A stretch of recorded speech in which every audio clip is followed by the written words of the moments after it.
يا جماعة أنا جاية أقول كلمة لطلاب الثانوية العامة. أولا ألف ألف مبروك للطلاب اللي نجحت وجابت مجاميع نفسها فيها، وإن شاء الله يا رب تدخلوا الكليات اللي نفسكم فيها.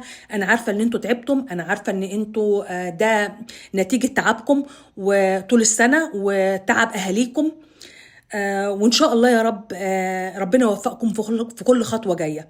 لكن بالأخص بالذات جاي أوجه كلمة للبنات والولاد اللي ما حلفهمش الحظ السنة دي، أو اللي جابوا مجامع قليلة، أو اللي طلعوا بدور تاني.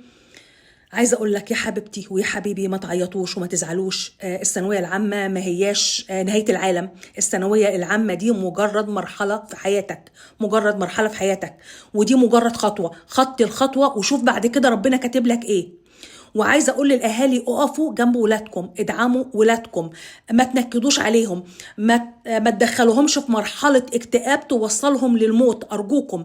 يعني السنه اللي فاتت بعد ظهور نتيجه الثانويه العامه كان في حالات انتحار. انا ارجو واتمنى ان السنه دي ما يحصلش زي السنه اللي فاتت. ارجوك اقف جنب ابنك ونفسيته اهم من 100 نتيجه ثانويه عامه.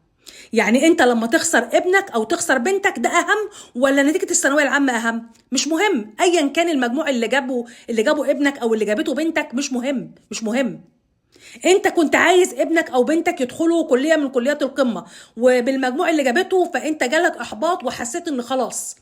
دي مش نهاية الحلم على فكرة. ممكن ابنك أو بنتك يدخل كلية الطب ويطلع دكتور فاشل، وممكن يدخل كلية عادية ويطلع رجل مهم في الدولة، ويطلع من رجال الأعمال. انت ايش عرفك ربنا كاتب لك ايه في الخطوة اللي جاية؟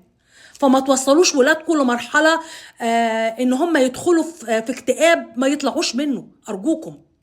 انا عارفة ان الثانوية العامة دلوقتي بقت عاملة زي الكابوس، بس اقف جنب ولادك وادعمهم ايا كانت النتيجه. خلاص اللي حصل حصل. نتيجه الثانويه العامه النجاح والسقوط ده خلاص، ده رزق بتاع ربنا زي الصحه والفلوس بالظبط، وهي مش نهايه العالم. ارجوكم اقفوا جنب ولادكم، ما تزعلوش وما تعيطوش وما تحزنوش. دي اراده ربنا، وبقى نبص للخطوه الجايه ونشوف هنعمل ايه.